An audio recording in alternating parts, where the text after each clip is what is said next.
Quelques grammes de bonheur à consommer sans modération. N'hésitez pas à liker, commenter et n'oubliez pas de vous abonner et activer la cloche. C'est parti. Quelques grammes de bonheur. Quelques grammes de bonheur. Quelques grammes de bonheur. Quelques grammes de bonheur. Quelques grammes de bonheur. Quelques grammes de bonheur. Quelques grammes de bonheur. Quelques grammes de bonheur. Quelques grammes de bonheur. Bonjour ou bonsoir, quelle que soit l'heure, bienvenue à tous. Aujourd'hui, nous sommes avec Mégane, 39 ans, créatrice de mode et qui réside à Paris. Bonsoir Mégane. Bonsoir. Comment vas-tu? Bien, merci. Je te remercie de me faire l'honneur de participer au podcast. Tu résides à Paris, mais ton atelier, car je viens de le dire, tu es créatrice de mode, n'est pas à Paris. Où se situe-t-il?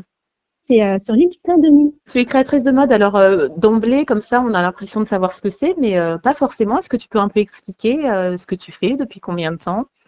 Bien sûr. Alors, pour moi, je crée un style déjà. Et en plus, j'ai créé également un concept. Je m'adresse notamment aux femmes qui sont petites de taille. Oui. Donc, petites de taille, ce sont des femmes de moins d'1,63 m en général et qui peuvent faire une confection 30, 32, 34, 36, 38. Et souvent, ces femmes-là qui font moins d'1,63 m en général ont du mal à trouver des vêtements à leur taille pour lesquelles elles auront souvent besoin de faire en fait des retouches. Elles ne sont pas visibles sur les podiums en général, Oui. sauf depuis que j'ai créé ma marque de vêtements qui les valorise et du coup, on a des mannequins petite taille.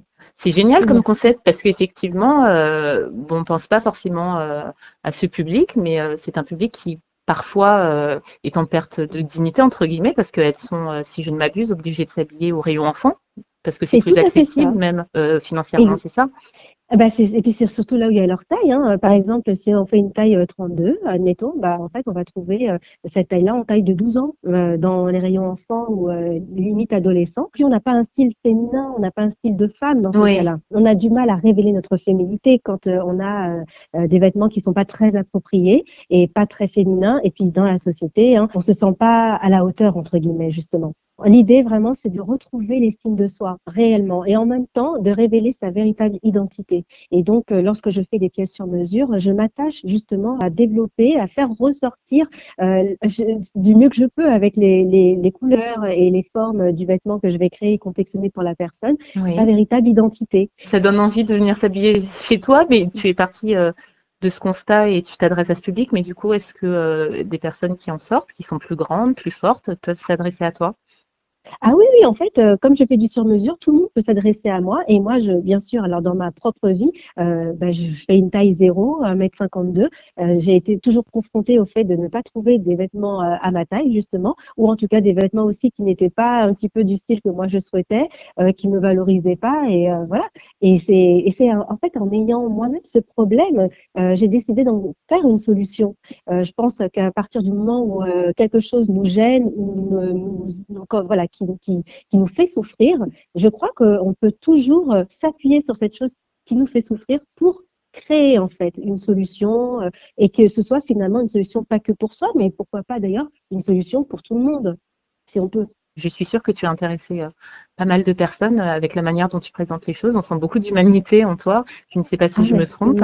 Où est-ce qu'on peut te trouver? Tu as un Facebook, tu as un site? Alors, tous les réseaux sociaux, c'est au nom de Mégane Monatus, donc LinkedIn, Facebook, Instagram, et il y a également mon site internet. Là, on peut trouver bien sûr mes créations, on peut voir à quoi ça ressemble. En fait, il suffit de prendre rendez-vous et puis je crée en fait votre confection. Chers auditeurs, ne paniquez pas si vous n'avez pas pu tout noter. Je mettrai tous les liens en barre d'infos, donc sans souci, vous pourrez aller admirer ces créations. Et j'irai moi-même d'ailleurs. Merci Mégane. Avec plaisir. Et sur ce, je ne te quitte pas, nous continuons. Quel bonheur est-ce que tu souhaites partager avec nous? Eh bien, il est clair, je pense que chacun le saura. Est-ce qu'il existait un jour un créateur, une créatrice pour les femmes qui sont petites? Moi, à mon époque, lorsque je me posais la question, je n'en trouvais pas. Et aujourd'hui, donc on est 10 ans plus tard, eh bien, en fait, je suis devenue cette créatrice de mode. Au départ, je ne pensais pas être capable de pouvoir moi-même créer ce projet pour les femmes petites et notamment pour faire en sorte qu'elles puissent être sur les podiums en tant que mannequin petite taille. C'est quelque chose qui était complètement refusé pour les femmes qui sont petites. Excuse-moi, je t'interromps juste un instant. Quand tu dis que tu ne pensais pas en être capable, c'est parce que tu n'étais pas du tout de la profession? Absolument. En fait, je suis issue d'un bac électrotechnique et d'un BTS assistant technique d'ingénieur. Ah Et oui. ensuite, je me suis formée moi-même déjà en tant que graphiste et web designer. Donc, j'aimais beaucoup faire ça. Et du coup, j'ai eu aussi un certificat de multimédia, en fait. Et donc, j'ai beaucoup aimé être graphiste et web designer. J'en ai fait un tout petit peu ma profession pendant quelques années. Mais très vite, je tournais en rond parce que j'avais quelque part déjà fait le tour. Et il y a quelque chose qui cognait comme ça, à la fois, je dirais, à la fois dans mon cœur et dans ma tête. C'était en fait, mais qu'est-ce que je peux faire pour les femmes petites? Parce que je me rendais compte, bien sûr, à cette époque, que j'avais toujours du mal à trouver des vêtements à ma taille, avec mon 32, avec ma taille 32 ou ma taille 0, Oui. et mon mètre 52. Eh bien, c'était toujours très compliqué. Et puis, plus j'avançais dans l'âge, et plus j'avais envie de révéler aussi un style bien à moi, ce qui était déjà le cas lorsque j'étais adolescente. J'étais déjà un peu différente. Alors, est-ce que c'est parce que j'ai une sœur jumelle? Je sais pas, mais en tout cas, j'affichais déjà une différence de par le vêtement. Et donc, le vêtement a toujours été quelque part pour moi un élément important qui pouvait véhiculer à la fois qui je suis, mais en même temps m'aider à être dans mon véritable moi-même, en fait. Oui. C'est là où j'ai commencé en fait à me dire qu'est-ce que je peux faire pour que ces femmes puissent exister dans le secteur de la mode, puisque moi j'y connaissais rien, que je n'avais jamais rien fait dans ce secteur, Oui. je n'avais pas de passif dedans. Eh bien je me suis dit tiens, je vais contacter Jean-Paul Gaultier, peut-être que lui peut m'aider. Alors voilà, quelque chose carrément. qui est fou. Voilà, c'est ça, D'accord. carrément. Et c'était absolument fou, évidemment, on est bien d'accord. Et pourtant, eh bien, je me suis attachée à cet engagement que je me suis donné. Et donc, mais comment faire pour le contacter, cet homme-là? Oui. Déjà, c'est ça. J'ai d'abord décidé de faire un CV. Alors, un CV, bien sûr, dans lequel je ne pouvais même pas mentionner que j'avais fait quelque chose dans la mode, puisque je n'avais jamais rien fait. On était en 2006 à l'époque. Et j'avais 26 ans. Et donc, je me suis dit, voilà, je vais faire un CV qui sorte de l'ordinaire. Mais c'est quoi un CV qui sort de l'ordinaire? Alors, j'ai réfléchi un peu plus en me disant, je vais essayer de faire quelque chose qui me traduise en infographie, en fait. L'idée que j'ai eue, c'était de faire un CV en forme d'éventail avec au dos plusieurs couleurs, un peu les couleurs de l'arc-en-ciel. Oui. Quand on ouvre l'éventail, ça fait un peu cet effet arc-en-ciel. Au recto, par contre, il y a un côté un peu plus sage et un peu plus réservé, parce qu'effectivement, j'étais très timide. Et puis, lorsqu'on ouvre le CV et qu'on est là, en train de regarder tout ce que je fais faire que ce soit ce que j'ai fait à l'école ou ce que j'ai fait dans mes expériences, eh bien là, on voit en fait toutes les couleurs de l'arc-en-ciel, un peu plus de gaieté et de joie, parce qu'en fait, une fois que je suis en confiance, en général, je suis très ouverte. En tout cas, à l'époque, voilà, j'étais quand même très, très ouverte, mais une fois en confiance, parce que timide d'abord. Pour faire le côté mode, eh bien, j'ai décidé, je me suis dit qu'il fallait bien qu'il y ait un bout de tissu quelque part, parce que, Bien sûr.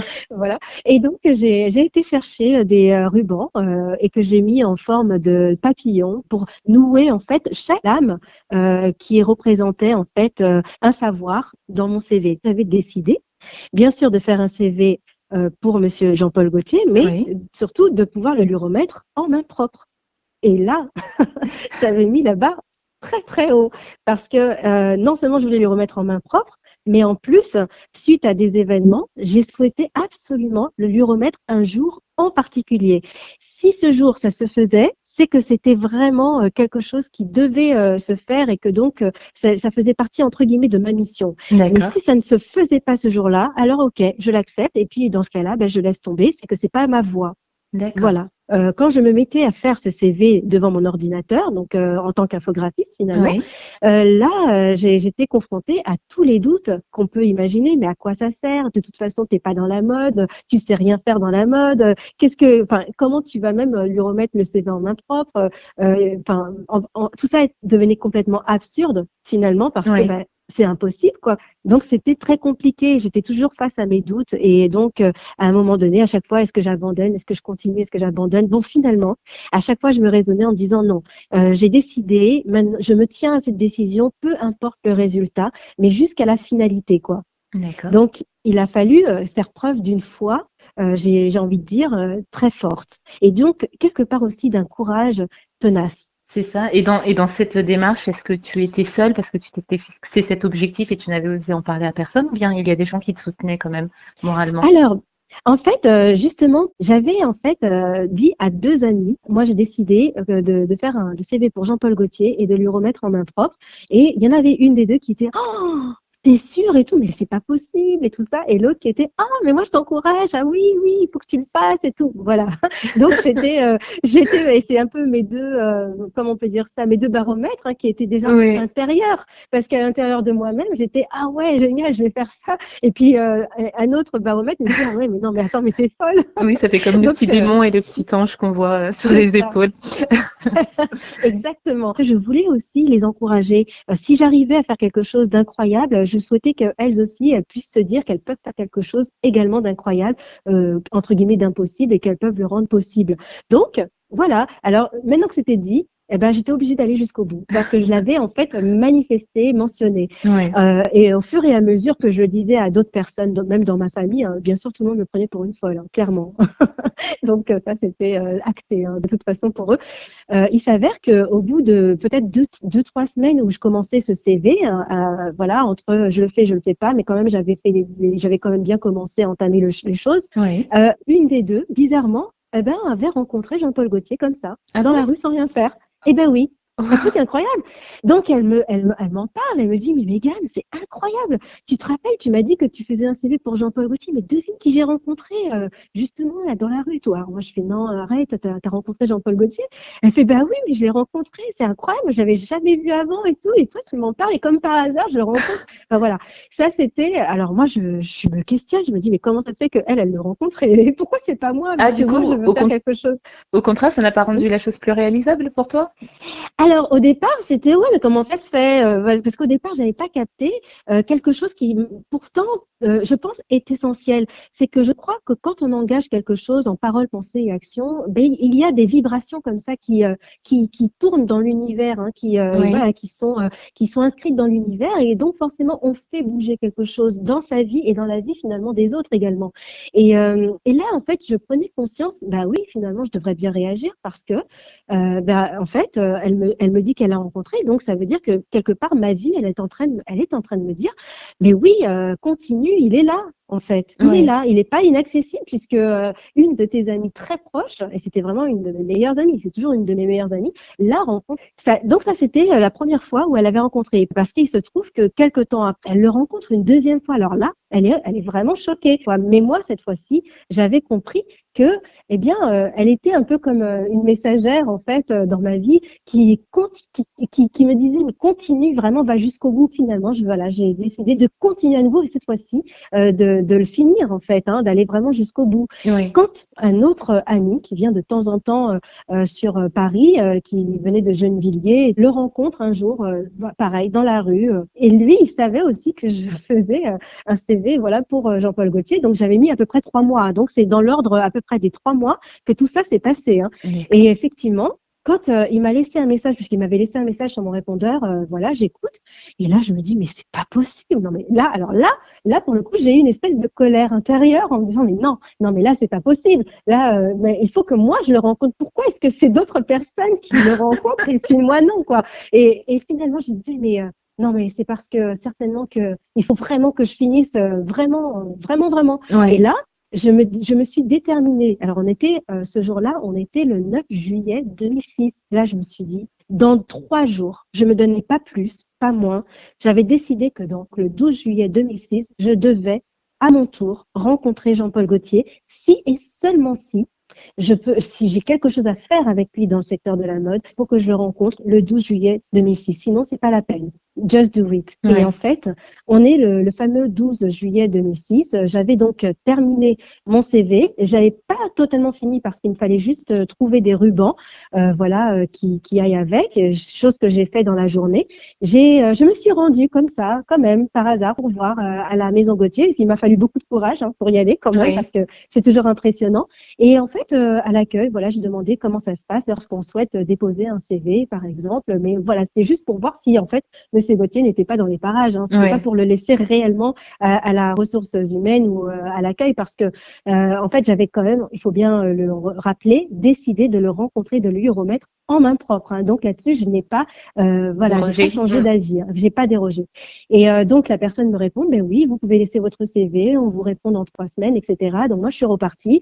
J'avais pas vu Jean-Paul Gaultier donc à l'intérieur de la maison Gaultier, donc je me suis dit, je sais pas comment je vais faire, mais en tout cas, je vais en fait quelque part, c'est vraiment de l'ordre quelque part de la prière, un appel aux cieux, quoi. Oui. Vraiment que si c'est juste, si vraiment faut que je rencontre, eh bien vraiment que tout s'active pour que je puisse le rencontrer à un moment précis durant cette journée. Et voilà, je vais à mes occupations, notamment pour aller chercher ce fameux ruban pour le terminer. J'étais encore dans le métro d'ailleurs, que j'étais en train de mettre le ruban, de bien le placer, faire le nœud et tout. Enfin voilà, j'avais été d'ailleurs aussi à l'époque, j'avais un copain et donc il fallait que j'imprime la lettre que j'avais fait pour Monsieur Gaultier voilà, il fallait juste que je l'imprime. J'ai été chez lui et d'ailleurs à tel point que j'essayais d'y croire encore que je disais à mon copain de l'époque, oui, on ne sait jamais si je le rencontre dans la rue parce que j'essayais encore de croire que c'était possible. Oui. Et là, on était encore en plein après-midi et je devais rencontrer celle qui a rencontré justement Jean-Paul Gaultier 2 fois dans la rue comme ça. Elle s'appelle Andrea. On va qu'à nos occupations, tout ça. On manger au McDo. Bref, on sort du McDo. Il était là quand même 22h. Donc, il était déjà tard et je l'avais toujours pas rencontré. Et pourtant, je regardais à chaque fois à droite, à gauche, s'il n'y avait pas un homme un peu aux cheveux blonds, blancs, qui était par là dans les parages. Oui, il y en avait des hommes comme ça. c'est ça. Alors, il y en avait des hommes avec des cheveux blancs, mais c'était jamais Jean-Paul Gaultier et tout. Bon, bref, moi, j'essayais encore d'y croire et de m'accrocher. Tandis que Andrea, à un moment donné, me dit, d'ailleurs, elle me raccompagnait tout doucement vers le métro Pigalle. Donc, elle me dit, mais Mégane, mais je comprends pas, mais pourquoi est-ce que tu veux absolument remettre ton CV en main propre à Jean-Paul Gaultier? Tu sais bien que c'est impossible. Alors, quand elle me disait ça, moi, je disais, mais elle l'a rencontré 2 fois, elle, pourquoi est-ce que moi, je ne pourrais pas? Et donc, je lui explique, mais tu l'as rencontré, oui, mais c'était par hasard. Et puis, voilà, j'ai pas cherché à le rencontrer, tout ça.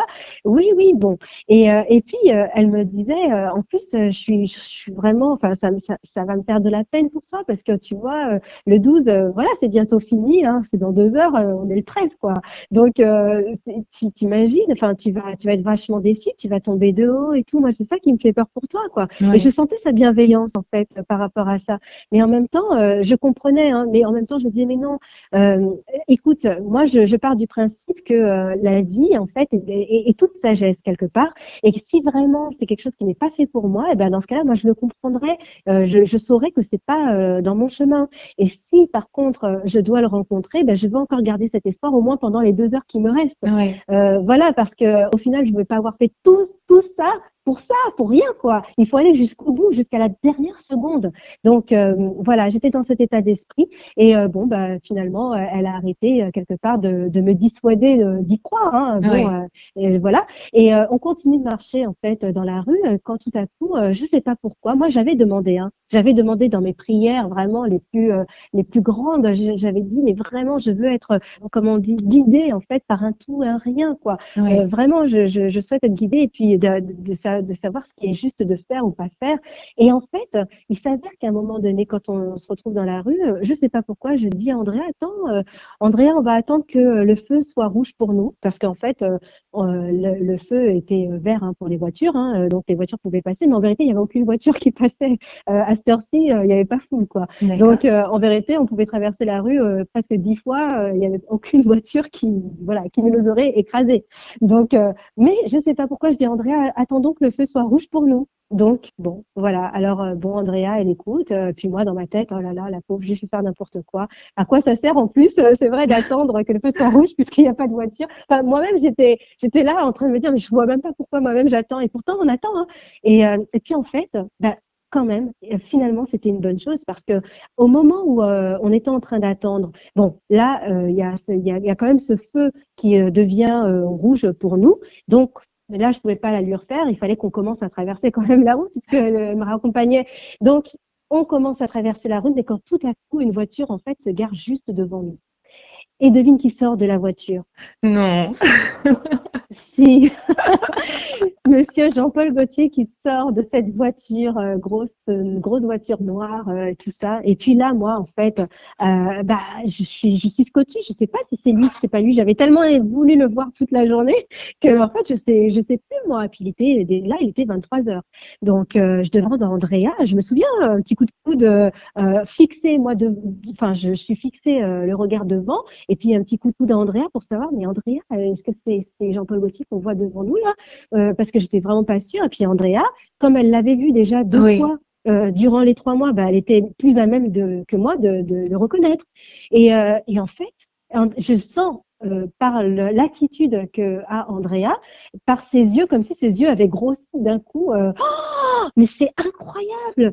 Mais va vite lui remettre ton CV, va vite lui remettre. Mais moi, j'étais scotchée à ce moment-là. Mon CV se retrouve dans mon sac et tout. Il y a fait tout, hein, mais je suis complètement scotchée. Je peux plus bouger en fait.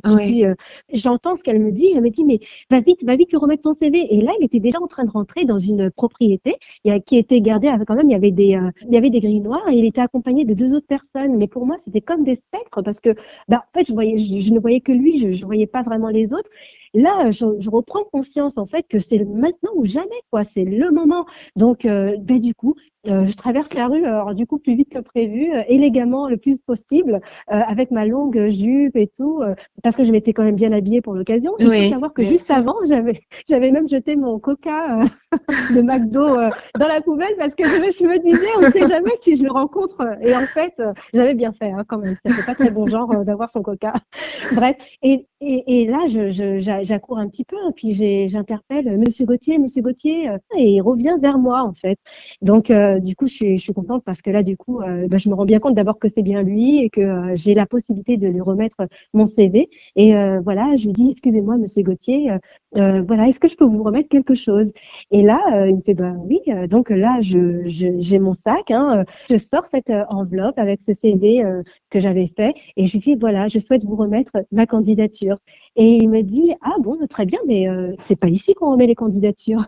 Et moi, en fait, je lui réponds, mais je ne savais pas que j'allais vous rencontrer. Ce qui est vrai, je ne savais pas que j'allais le rencontrer. Et pourtant, je l'avais tellement souhaité. Mais pour ce jour-là, en plus, hein, parce qu'on était bien toujours le 12 juillet 2006. Hein. Mais vraiment, c'était incroyable. Et donc, il prend le CV, tout ça. Andrea était restée sur l'autre rue. Hein. Oui. Elle avait tout regardé avec ses yeux ébahis.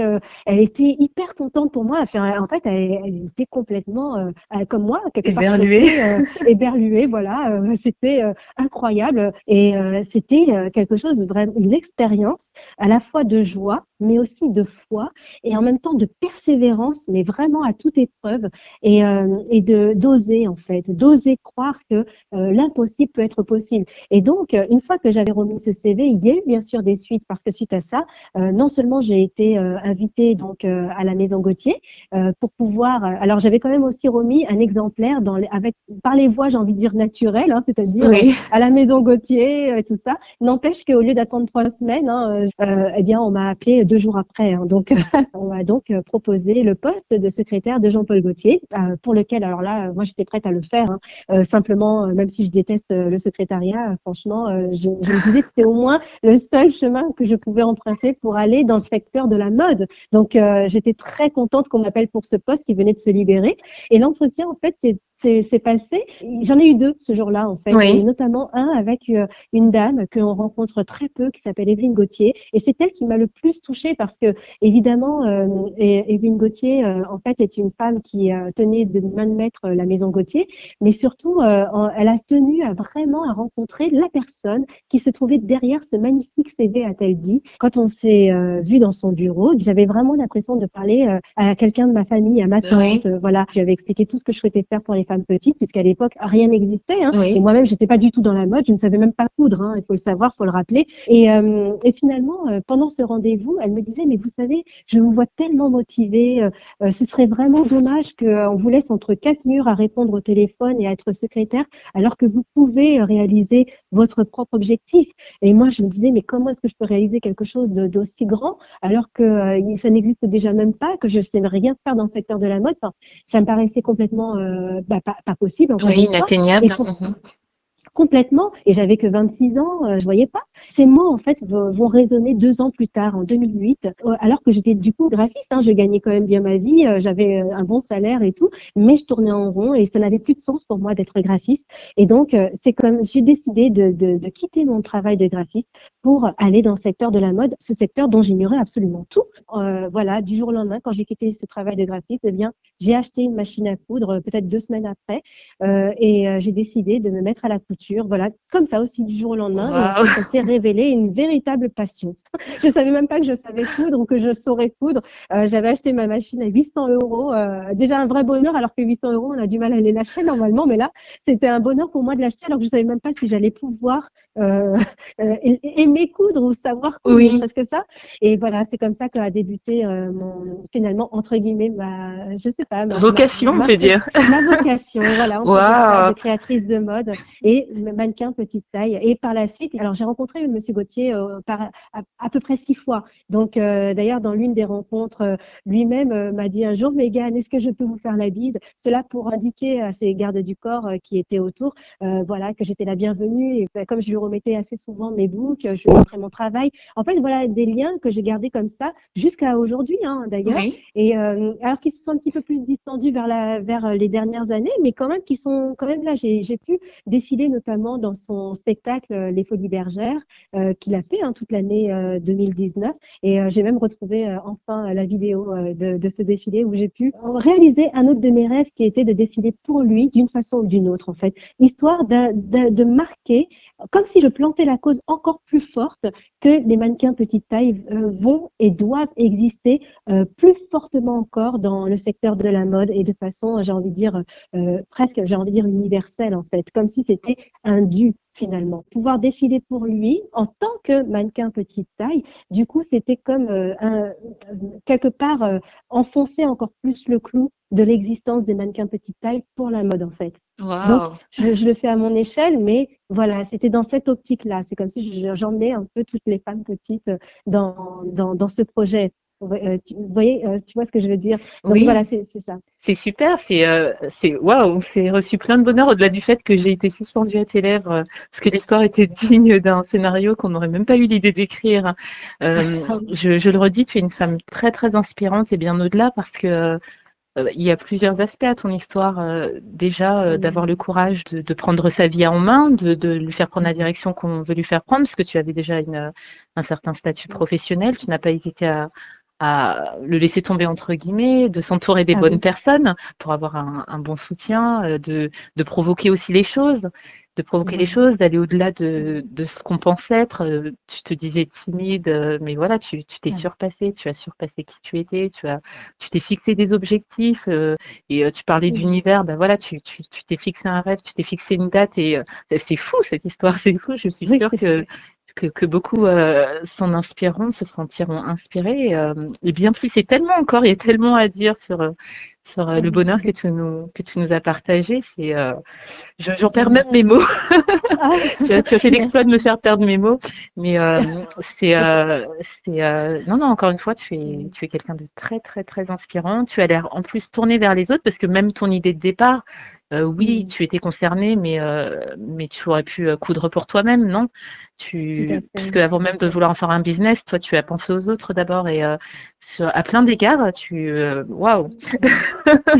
Merci, merci. Bah oui, en fait, je pense qu'on est là pour apporter quelque chose à la société. Et je pense que c'est toujours mieux, même si on a un problème soit personnel, de quelque part de l'orienter vers le bien commun, parce que notre vie prend un sens beaucoup plus profond.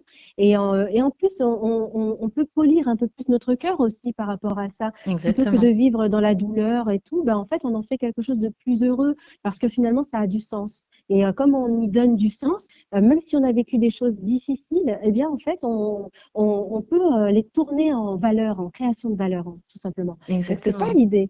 C'était ça l'idée. Et alors après, bon, là, j'ai raconté cette anecdote qui restera bien sûr gravée à jamais, je pense, dans ma vie et qui m'a toujours poussée en fait à aller loin parce que au final, à chaque fois, j'ai voulu remettre à Monsieur Gauthier mes créations, lui montrer ma progression, etc. Je sais même qui suit mon parcours. Hein. Donc, en fait, je veux toujours croire. Hein. Alors aujourd'hui, on ne travaille toujours pas ensemble, mais plein d'éléments quelque part dans ma vie m'ont amené à chaque fois à me dire, mais il faut continuer à y croire. Alors que ça se fasse ou non, finalement, est-ce que c'est ça l'important? Je ne sais pas. Mais je dirais que l'important, c'est qu'est-ce que j'en fais moi entre guillemets de mes rêves, de mes souhaits, de cette énergie que je vais utiliser pour progresser au final et pour peut-être, si je peux démontrer que l'impossible peut devenir possible, tant mieux si j'y arrive. Et si j'y arrive pas, eh bien c'est toujours bien d'avoir essayé en tout cas parce que on apprend en fait à développer plus de courage, plus de persévérance, plus de donner encore plus de sens. Voilà. Et ça, moi je trouve que rien que pour avoir fait tout ça,